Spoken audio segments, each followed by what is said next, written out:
ఎన్నో హెల్త్ బెనిఫిట్స్ని ఇచ్చే salmon fish curry నేను ఎలా చేశానో వీడియోలో చూడండి. వాటిని క్లీన్ చేసుకున్నాక ముందుగా మ్యారినేట్ చేసి పెట్టుకోవాలి. ఒక హాఫ్ అన్ అవర్ నేను ఫ్రిడ్జ్లో పెట్టాను. తర్వాత ఒక ప్యాన్ తీసుకొని 4 స్పూన్ల ఆయిల్ వేసి, ఆయిల్ వేడయ్యాక జీలకర్ర, కొన్ని మెంతులు, కట్ చేసి పెట్టుకున్న ఆనియన్, పచ్చిమిర్చి, కరివేపాకు వేశాను. వాటితో పాటు నేను కొన్ని ఆనియన్స్ని కాల్చి మంచిగా పేస్ట్ చేసి పెట్టుకున్నాను. ఆనియన్, పచ్చిమిర్చి కొంచెం ఉడికిన తర్వాత 1.5 స్పూన్ అల్లము, 1.5 స్పూన్ పసుపు వేసి బాగా కలపాలి.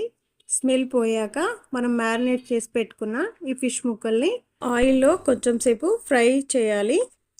సో నిదానంగా వీడియోలో చూపించినట్టుగా తిప్పి వేసుకోవాలి జాగ్రత్తగా, లేదంటే పీసెస్ విరిగిపోతాయి. ఇప్పుడు మనము మిక్స్ పట్టుకున్న ఆనియన్ పేస్ట్ కూడా వేయాలి.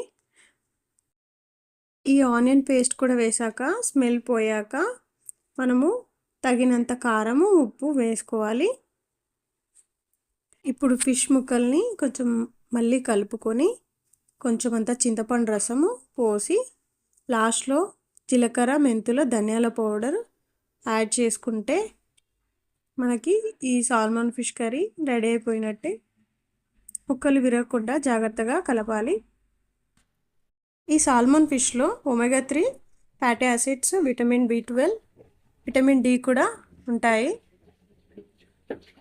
విటమిన్ D లోపము ఇంకా హెయిర్ ఫాల్ అయ్యేవాళ్ళు ఈ సాల్మన్ ఫిష్ని వీక్లీ వన్స్ అయినా తింటే మంచి రిజల్ట్ వస్తుంది.